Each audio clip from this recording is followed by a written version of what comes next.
Mathayo 20. Mathayo 20. Amen. Mathayo ngapi?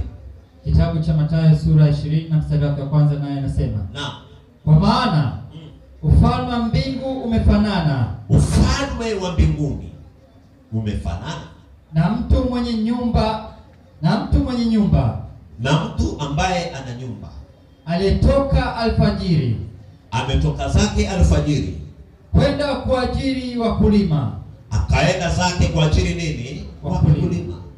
Awapeleke katika shamba lake la mizabibu. Awapeleke kwenye shamba lake la nini? La mizabibu. Hello. Amen. Mwambie nako umewekwa wapi? Kwenye kona gani umewekwa na Mungu? Hallelujah. Amina. Mwambie Mungu amekuamini na kitu gani? Mungu amekuamini kwenye engo ipi? Mungu amekuamini kwenye engo ipi? Sasa wanasema Waswahili, ukiaminiwa, yes, aminika. Yes. Hebu pe Yesu makofi mazuri. Amen.